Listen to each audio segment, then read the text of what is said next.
Welcome to the France 24 Observers. This show is based on our network of observers. They're ordinary people who tell us what's going on where they are and send in photos and videos to document it. We check everything here in Paris and bring the best to you. We begin today with one of the 8 treasured foods from the sea, shark's fin soup. The fins are chewy, they've got barely any taste, but they are considered a delicacy in China. They're served at weddings and special banquets. Critics are concerned, though, about dwindling shark numbers in general and about the cruel practice of cutting the shark's fins off while they're alive and throwing them back into the sea to die. Shark's fin soup is effectively banned in the US, and Europe has outlawed so-called finning.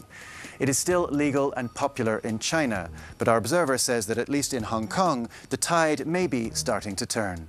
A friend of a friend notified my wife. It seemed pretty crazy, so I just got my camera and just went there straight away. I have seen lots of fins drying in Hong Kong before, but that was just in the public area, just on the street. But this is the first time that we've seen it on the roof. But the most shocking thing was the scale. It's all out of the bag. It's all drying in the sun. It's all fresh. You know, one shark fin like that, and you see, thousands of them all laid out. And you kind of try to think about how many sharks that is, and that's mad. It's completely legal. But the law hasn't caught up to the reality. A third of all shark species are threatened with extinction right now. Overfishing is going on at such a tremendous pace. And we're just pushing for a ban on shark fin to be served at all Hong Kong government events, like their banquets. And they have already stopped serving shark fin because it's so expensive. They don't want to be seen to be too lavish, to be wasting taxpayers' money, blah, blah, blah. We just want them to come out and publicly say, okay, we are not serving shark fin at any Hong Kong government events.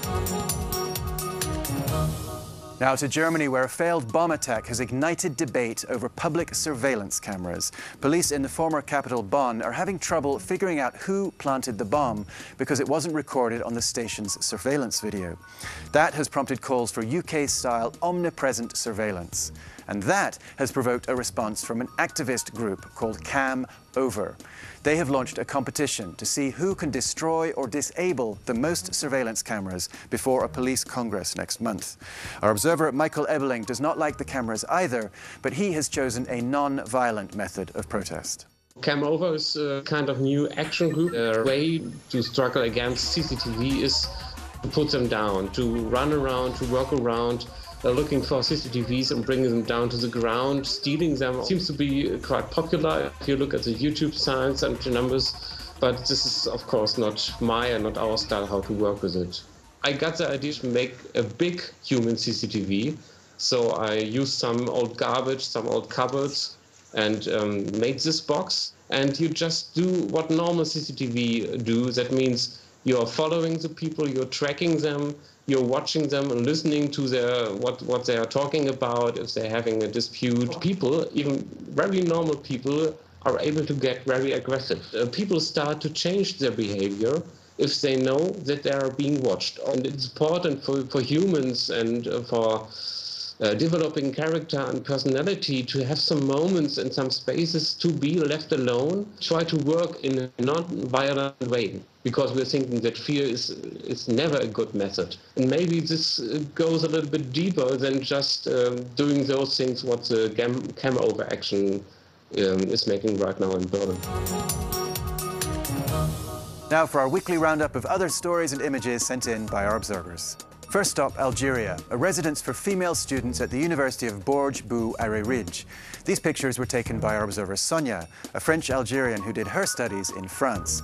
She says she's lucky. She was shocked by the living conditions she saw.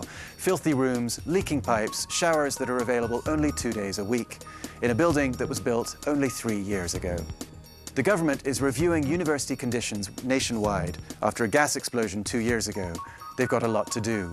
Currently, 1 out of 2 Algerian students says they'd rather be studying abroad. Now to Yemen, the southern part of the country, and its annual January festival. It's a celebration of South Yemeni pride and the desire of many southerners to go back to independence. South Yemen merged with the north in 1990, but many in the south think they got a raw deal. Amjad Sabeh was at the festivities. He is a member of the Peaceful Southern Movement, an umbrella group that does everything it can to create a new South Yemeni state. Everything except fight.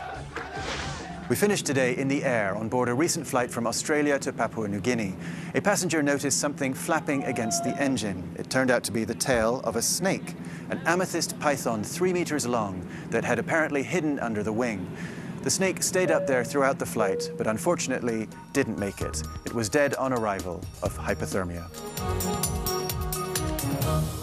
That's all for this week. As always, you can find more reports from our observers on our website, on our Facebook and Twitter pages, and our iPhone app. See you next time, here or online.